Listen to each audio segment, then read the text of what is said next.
Hi guys. So chemistry lesson 3ல எல்லா question உங்களுக்கு அட்டன் பண்ணுவோம் போர்டு எக்ஸாம்ல. அப்போ இந்த வீடியோ ஃபுல்லா பாருங்க, ஸ்கிப் பண்ணாம பாருங்க. கண்டிப்பா இந்த ஃபுல் வீடியோ பாத்தீங்கன்னா ஷுவரா உங்களால எம்சிக்யூஸ் அட்டன் பண்ண முடியும், 2 மார்க்ஸும் கண்டிப்பா அட்டன் பண்ண முடியும். அந்த மாதிரி பேஸ் பண்ண கொஸ்டின்ஸ் உங்களுக்கு இந்த வீடியோ ஃபுல்லா கொடுத்துருக்கேன். ஒரு 10 கொஸ்டின்ஸ் ஒரு 7 மினிட்ஸ்ல வீடியோ முடிச்சாலாம், ஃபுல்லா ஸ்கிப் பண்ணாம பாருங்க, சரிங்களா? So chapter 3 metals and nonmetals. அந்த லெசன்ல என்னென்ன படிக்கலாம்னு பாத்தீங்கன்னா மெட்டல்ஸ் அண்ட் நான்மெட்டல்ஸ்ல பிசிக்கல் அண்ட் கெமிக்கல் ப்ராப்பர்ட்டிஸ் கண்டிப்பா படிக்கணும். ரியாக்டிவிட்டி சீரிஸ் ஷுவரா படிச்சுக்கோங்க. அண்ட் அதுக்கப்புறம் பார்த்தீங்கன்னா ரியாக்டிவிட்டி சீரிஸ் வந்து எப்படி மெமரைஸ் பண்ணணும்னா ஒரு ஷார்ட்ஸ் நானே நம்ம சேனல்ல போட்டிருக்கோம், அது ஃபுல்லா பாருங்க.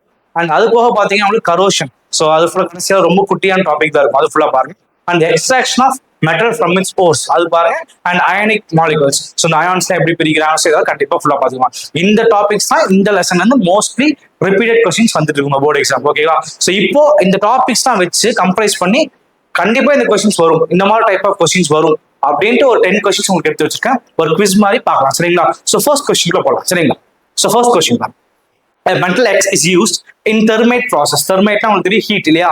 So when X is burnt in air, Xங்கிற ஒரு மெட்டல் வந்து burn ஆச்சுன்னா in air it gives an amphoteric oxide. amphoteric oxide உங்களுக்கு தெரியும் இல்லையா? metal which reacts with acid as well as base இல்லையா? So X and Y are respectively. So என்ன உங்களுக்கே தெரியும் நினைக்கிறேன் ஈஸியா. So aluminium and aluminium oxide இல்லையா? ஸோ ஆன்சர் பார்க்கலாம், சரிங்களா? பாருங்க, thermite process aluminium as a metal.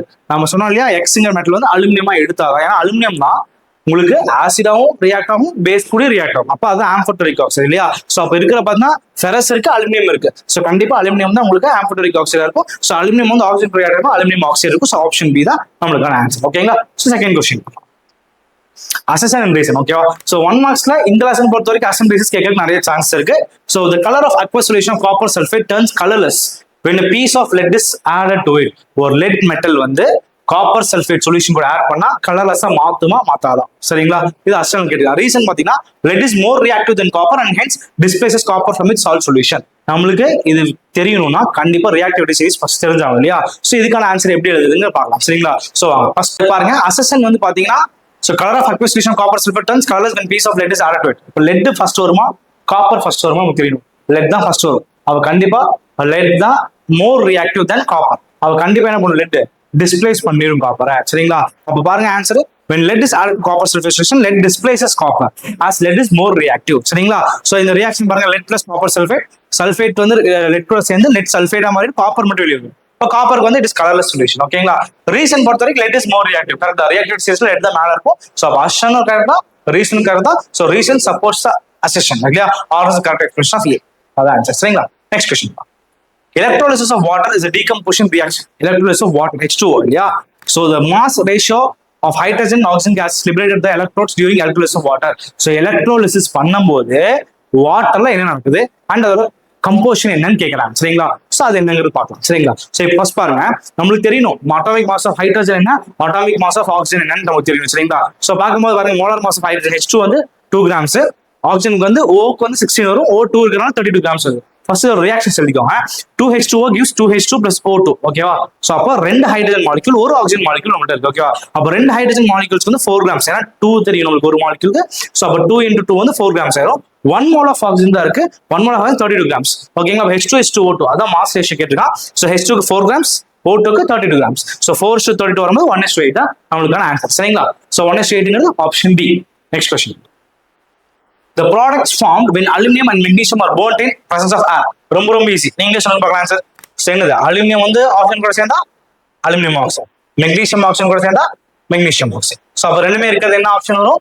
So option பாத்தீங்கன்னா B, aluminum oxide and magnesium oxide. கீழ பாருங்க, when aluminum is burnt in air it forms an aluminum oxide, when magnesium is burnt in air it forms a magnesium oxide, சரிங்களா? So இது easy. Okay, next question போலாம். 5th one பாருங்க. The metal obtained from the molten chlorides by the process of electrolytic reduction are. So இப்போ the metals obtained from the molten chlorides. So metal extract பண்றோம்ல ஓர்ல, so அந்த மாதிரி ஒரு question, அந்த டாபிக்ல இருந்து ஒரு क्वेश्चन, சரிங்களா? சோ இதுக்கான ஆன்சர் என்னங்கறத பார்க்கலாம், சரிங்களா? சோ ஃபர்ஸ்ட் பாருங்க, நமக்கு metal obtained from molten chlorides. molten என்னது, உருக்கி வச்சிருக்க ஸ்டேட் தான் molten chloride சொல்றாங்க. அதுல இருந்து எக்ஸ்ட்ராக்ட் பண்ற மெட்டல் தான் கேக்குறாங்க, சரிங்களா? in electrolytic reduction. அப்ப ஆன்சர் பண்ணா கால்சியம் அண்ட் மெக்னீசியம். ஏன் கால்சியம் அண்ட் மெக்னீசியம் பாருங்க, ஹைலி ரியாக்டிவிட்டி மெட்டல்ஸ் தான் like sodium, potassium, calcium, magnesium aluminium extracted by electrolytic reduction method. ஓகேவா, எலக்ட்ரோலிட்டிக் ரிடக்ஷன் மெத்தட்ல வந்து எதுவும் ஹைலி ரியாக்டிவிட்டி மெட்டல்ஸோ அதெல்லாம் வந்து ஈஸியா எக்ஸ்ட்ராக்ட் பண்ணிட முடியும்னு சொல்லிடுறாங்க. So calcium is obtained from molten calcium chloride and magnesium is obtained from molten magnesium chloride. So இதுல வந்து என்ன சொல்றேன், மோல்டன் குளோரைட் சொல்றேன். ஓகேங்களா, இது ஈஸியா கொஞ்சம் தெரிஞ்சு வச்சுக்கோங்க. ஓகே, நெக்ஸ்ட் கொஸ்டின் போலாம். So formation of magnesium ion is correctly shown in the author. இதுல வந்து இருக்குன்னு பார்ப்போம். ஸோ இப்போ நம்ம இதெல்லாம் போடுறதுக்கு நமக்கு கண்டிப்பா மெக்னீசியமோட atomic number and electronic structure எழுத தெரியணும் கண்டிப்பா. ஓகே, ஸோ எப்படி எழுதலாம் பார்ப்போம். மெக்னீசியம் பார்த்தீங்கன்னா ஃபர்ஸ்ட் அட்டாமிக் நம்பர் தெரியணும். ஸோ அப்போ 12 இல்லையா. ஸோ அப்போ எப்படி எழுதுவோம் நம்ம electronic configuration 1s2 2s2 2p6 இதுல 10 வந்துருச்சு. பேலன்ஸ்க்கு 2 வந்து ஸோ 3s வந்துடும். ஸோ 2 இருக்கும் இல்லையா. ஸோ அப்போ அதுதான் பேலன்ஸ் எலக்ட்ரான் அவுட்டர் மோஸ்ட் செல் இல்லையா. ஸோ அப்போ அவுட்டர் மோஸ்ட் 2 எலக்ட்ரான்ஸ் மட்டும் இருக்கு. ஆக்சிஜன் பார்த்தீங்கன்னா 1 2 3 4 5 6 எலக்ட்ரான்ஸா இருக்கு. அப்போ ஆக்டெட் ரூல் அட்டைன் பண்றதுக்கு மெக்னீசியம் வந்து இந்த எக்ஸ்ட்ரா இருக்கிற வேலன்ஸ் எலக்ட்ரான் 2 வந்து ஆக்சிஜன் கொடுத்துரும். சரிங்களா, அப்போ mg வந்து இந்த 2 கொடுக்கும்போது என்ன ஆயிரும், mg2+ மாறிடும். அப்போ ஆக்சிஜன் அந்த 2 எலக்ட்ரான் வாங்கி ஆக்டெட் கான்ஃபிகர் போயிருமா, அப்போ என்ன ஆகும் 2- ஆயிரும். ஃபர்ஸ்ட் ஆப்ஷன் தான் கரெக்ட் ஆன்சர். பார்க்கலாமா, செக் பண்ணலாமா.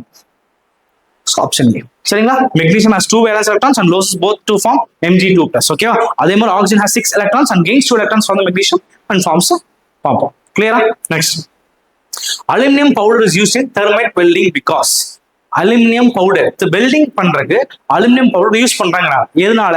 ஸோ எதனாலன்னு பாத்தீங்கன்னா, ஸோ வந்து இப்போ வந்து அலுமினியம் கூட அயன் ஆக்சைடை ரியாக்ட் பண்ண வச்சிங்கன்னு வைங்களேன், மோல்டன் ஸ்டேட் ஈஸியா போய் நம்மளுக்கு ஹை ஹீட் எனர்ஜி கொடுக்கும்னு சொல்லி சொல்லுவாங்க. சரிங்களா, ஸோ இதுதான் ஆன்சர். ஓகேவா, ஸோ அப்போ இந்த 4 ரியாக்ஷன் பார்க்கும்போது கண்டிப்பா பி ஆப்ஷன் தான். ஏன்னா when it is heated with iron 3 oxide molten ion is obtained. molten உருகுன ஸ்டேஜ்ல ஒரு அயன் கிடைக்கும். அப்போ வந்து ரொம்ப ஹீட்டா இருக்கும். அது என்ன பண்ணணும்னா, இப்போ ரயில்வே ட்ராக்ஸ் எல்லாம் கேப் இருந்துச்சு வச்சுக்கோங்க, அதை யூஸ் பண்ணி இந்த ரயில்வே ட்ராக்ல இருக்கிற கேப் எல்லாம் வந்து அடைப்பாங்க. சரி பண்ணுவோம். ஓகேங்களா, so its reaction with iron is highly exothermic. First ஒன்னும் வரலாம், ஆனா அயன் மென்ஷன் பண்ணலாம் இல்லையா. ஸோ இதுல வந்து எக்ஸோதெர்மிக் வரணும் ஆப்ஷன் பில. ஸோ ஆப்ஷன் பி ஆன்சர் பாருங்க. So option B. So thermite welding aluminium reaction with iron oxide.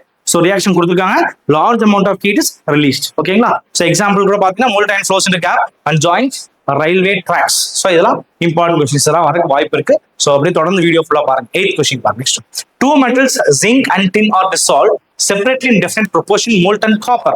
Zinc வந்து காப்பர் கூட ரியாக்ட் பண்றீங்க, அதே டின்னும் காப்பர் கூட ரியாக்ட் பண்றீங்க. என்ன அப்டைன் பண்ணுவீங்க, என்ன மெட்டல் கிடைக்கும் அப்படின்னு கேட்கலாம். சரிங்களா, to obtain 2 different alloys. So என்னென்ன கிடைக்கும் நீங்களே சொல்லுங்க பார்க்கலாம். ஈஸி தான், பார்க்கலாமா. ஸோ பாருங்க, ஃபர்ஸ்ட் வந்துட்டு பிராஸ் அண்ட் பிரான்ஸ்.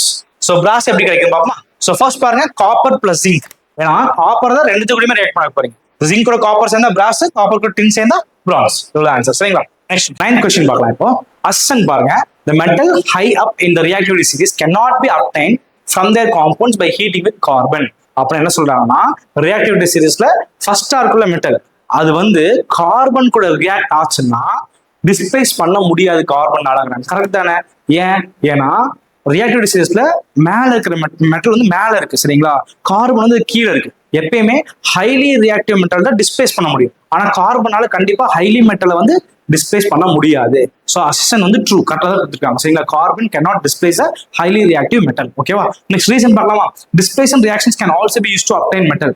நடக்கும், ஆனா ஹைலி ரியாக்டிவ் மெட்டலுக்கு பாசிபிள் கிடையாது. அப்போ நம்மளுக்கு ரீசன் வந்து ஃபால்ஸ். ஸோ அப்போ ஆன்சர் வந்து என்னன்னு பார்த்தோம்னா, அசிஸ்டன் வந்து ட்ரூவா இருக்கும், பட் ரீசன் வந்து ஃபால்ஸா இருக்கும். சரிங்களா, ஸோ எக்ஸ்பிளேஷன் கீழே கொடுத்துருக்கேன் பாருங்க ஒரு டைம். சரிங்களா, நெக்ஸ்ட் கொஸ்டின் போகலாம்.